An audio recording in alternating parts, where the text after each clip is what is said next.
নমস্কার বন্ধুরা, আপনাদের সবাইকে অমৃত কথা চ্যানেলে জানাই স্বাগত। বন্ধুরা, আর কিছুদিন পরেই নতুন বছর 2026।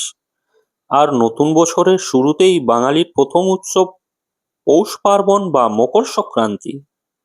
মকর সংক্রান্তির মানেই বাংলার ঘরে ঘরে পিঠে পুলি ও পায়েস খাওয়ার ধুম পড়ে যায়। তো চলুন বন্ধুরা, আজকের ভিডিওতে জানান জেনে নেওয়া হোক 2026 সালে মকর সংক্রান্তি কবে পড়েছে, 14 নাকি 15ই জানুয়ারি। পঞ্জিকা অনুসারে সঠিক সময়সূচি। এই সংক্রান্তিতে স্নান এবং গান দানের শুভ সময় কি রয়েছে, সাথে পূর্ণকাল ও মহাপূর্ণকাল কি রয়েছে।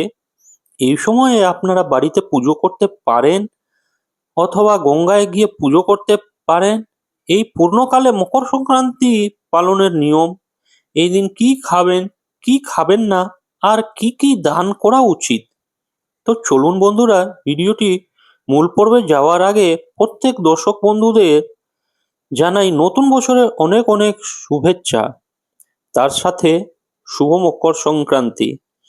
আর এই নতুন বছরে মা লক্ষ্মীকে স্মরণ করে অবশ্যই কমেন্ট বক্সে লিখুন জয় মা লক্ষ্মী।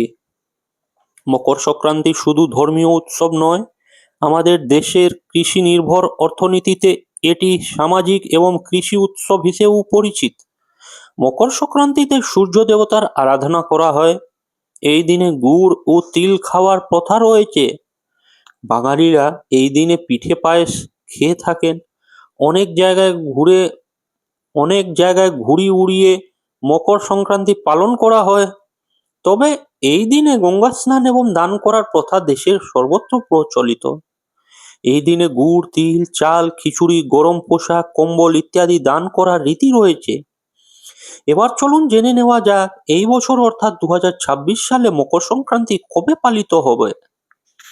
14ই জানুয়ারি 29শে পৌষ বুধবার দিন মকর সংক্রান্তি পালিত হবে।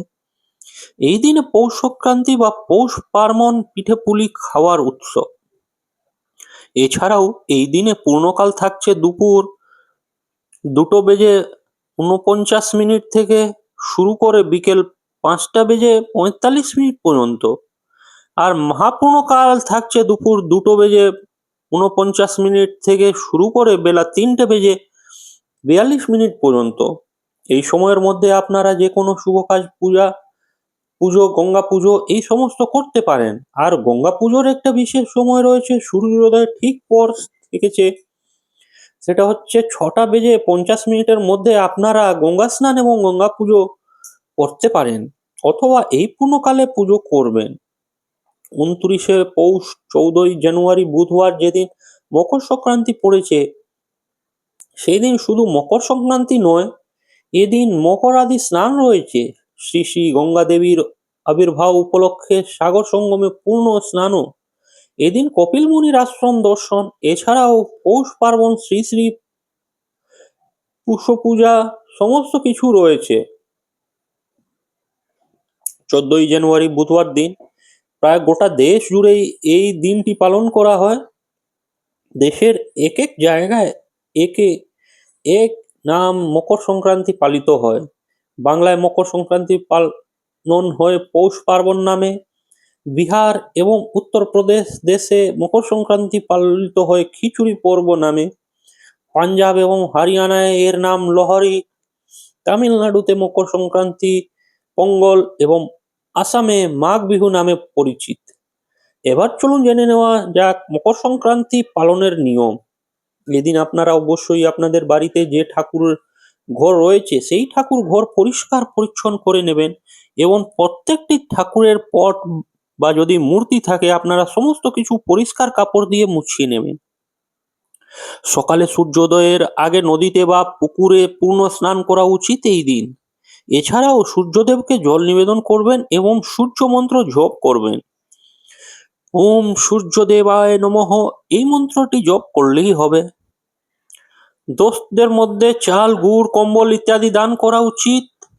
এছাড়াও এই দিনে আপনারা নতুন পোশাক পরতে পারেন। বাড়ির পরিবেশ পরিষ্কার রাখতে হবে, অবশ্যই ভালো কথা বলবেন, ভালো ব্যবহার করবেন, দান করা উচিত। এছাড়াও সাত্ত্বিক খাদ্য গ্রহণ করা উচিত। কোনোভাবেই আমিষ খাবার যেমন পেঁয়াজ, রসুন, মাংস এই সমস্ত খাবার খাওয়া যাবে না। কালো পোশাক পরবেন না, গালিগালাজ করবেন না, মিথ্যা কথা বলবেন না, পরিচর্যা করবেন না। এগুলো এই দিন এড়িয়ে চলুন। অনেক জায়গায় এই দিনে ঘুড়ি উড়ানোর উৎসব মেতে থাকেন বাঙালিরা। পৌষ পার্বণে ধর্ম ঠাকুর বা স্থানীয় দেবদেবীরও পূজা করা উচিত। এদিন আপনাদের বাড়িতে যদি লক্ষ্মীনারায়ণ, লক্ষ্মী গণেশ বা যার বাড়িতে যে ঠাকুর রয়েছে সেই ঠাকুরের সামনে পুজো করবেন এবং কিছু ফল প্রসাদ নৈবেদ্য দেবেন।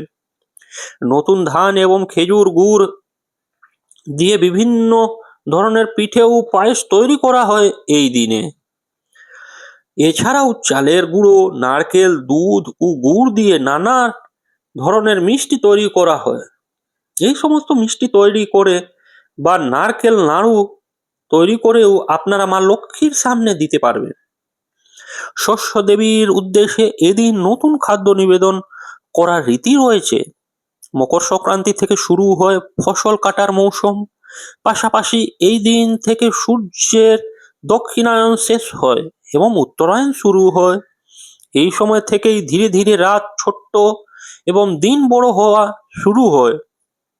সূর্য এই দিন থেকেই উত্তর গোলজার্দরের দিকে হেলে পড়ে। মহাভারত এবং পুরাণেও মকর সংক্রান্তির উল্লেখ রয়েছে। তো বন্ধুরা, অবশ্যই মকর সংক্রান্তিতে সবাই পিঠে পুলি উৎসব মেতে উঠুন আর বাড়ির ঠাকুরকে পুজো করুন অথবা গঙ্গায় গিয়ে পুজো দিয়ে আসুন।